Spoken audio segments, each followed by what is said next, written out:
இன்றைக்கி நம்ம பூரி மசாலா செய்ய போகிறோம். அதுக்கு வந்து ஃபர்ஸ்ட்டு கடாயில் வந்து எண்ணெய் ஊற்றிக்கணும். இப்போ கடுகு போடணும், கடலை பருப்பு போடணும், அப்புறம் வெங்காயம் போடணும், உப்பு போட்டுக்கணும். இந்த பதத்தில் வெங்காயம் வெந்ததுக்கப்புறமா இஞ்சி போட்டுக்கோங்க. காரத்துக்கு ஏற்ப பச்சை மிளகாய் சேர்த்துக்கோங்க. மஞ்சத்தூள் கொஞ்சம் ஆட் பண்ணிக்கோங்க. தக்காளி ஆட் பண்ணிக்கோங்க. உருளைக்கிழங்கு வேக வச்ச உருளைக்கிழங்க இப்போ வந்து தோலை உரித்து மசிச்சு வச்சுக்கணும். இப்போ தக்காளி நல்லா வெந்துருச்சு. இப்போ மசிச்சு வச்ச உருளைக்கிழங்க சேர்த்துக்கோங்க. சேர்த்து இதோட சேர்த்து மிக்ஸ் பண்ணிக்கோங்க. தண்ணி கொஞ்சம் சேர்த்துக்கோங்க. தண்ணி வந்து தேவையான அளவு சேர்த்துக்கோங்க. திக்னஸ்க்காக அரிசி மாவு தண்ணியில் மிக்ஸ் பண்ணி வச்சுக்கோங்க. இப்போ அதை எடுத்து ஊற்றிக்கலாம். இந்த திக்னஸ்க்கு வந்ததுக்கு அப்புறமா கொத்தமல்லி சேர்த்து அடுப்பு ஆஃப் பண்ணிக்கோங்க.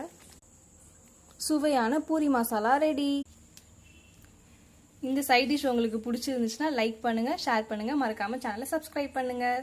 தேங்க்யூ ஃபார் வாட்சிங்.